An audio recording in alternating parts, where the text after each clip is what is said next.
Hello everyone. Last class we discussed about inheritance. So in inheritance, one class can inherit all the members of its superclass. That's what we have discussed. Syntax of that as well as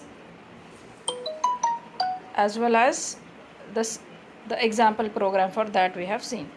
Few more points I would like to tell about inheritance. That is,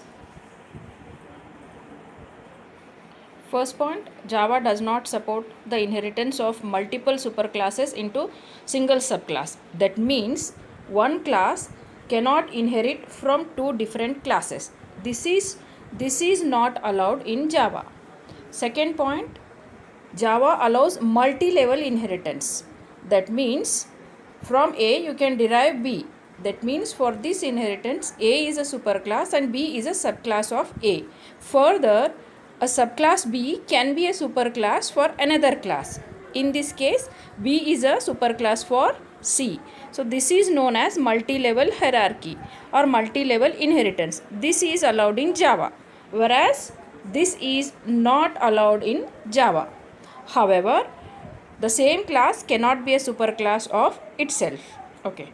Next, we'll discuss even though a subclass can include all the members of its superclass. That is what we have discussed in inheritance. That means whenever you derive a class from existing class, the derived class can have all the members of its superclass in it. But even though for a subclass it is not possible to inherit all the members of the superclass. That means private members of the superclass are not accessible to the derived class. So let me tell you one more point at this point. Superclass is also known as a parent class or base class. That means superclass, parent class, base class, one and the same. And subclass is also known as a child class or derived class. So we'll use superclass, subclass, or base class, derived class, or parent class, child class. Okay. So even though the subclass can include all the members of the superclass, but it cannot access the private members of the superclass. So let us see the example for the same. So here I have a class A. Class A has again two data members I and j, that is two instance variables I and j. I is public by default and j is a private member here. And class A has one member function by name set ij. So wherein I am assigning the value for I and j.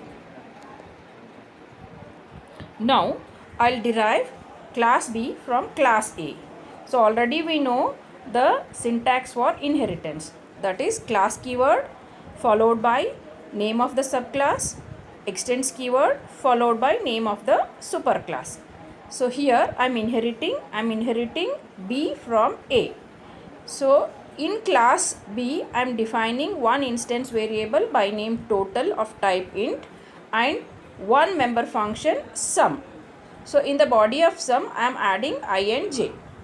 Okay. So this is my subclass. Class B is derived from class A. So this means class B automatically inherits all the members of class A plus it can define its own members. Next comes class access. In this I have a main method. So in main method here I am creating the object of subclass, that is class B. Thereafter with respect to object of subclass I am invoking set ij. So set ij of parent class is called and it is going to set I and j values, that is 10 for I and 12 for j. So whenever you create a object of subclass here in this case subclass has only two data members, that is I and total. J is not inherited by B because J is a private member of A. So only I and total, two data members or two instance variable will be there in class B. So thereafter with respect to sub OB I am invoking sum. So see here in sum method I am trying to access J. which is not allowed for B because J is a private member of class A. So this means this program is not compiled at all because there is an error in the program because we are trying to access a private member in the subclass. So ultimately this example shows private members of the parent class are not accessible to the child class. Only public members of the parent class can be inherited by the subclass or the child class. Thank you. Go through both the videos. This complete inheritance have taught in both the videos. So tomorrow I'll give the quick recap of the same and then I'll proceed with the next topic. Thank you.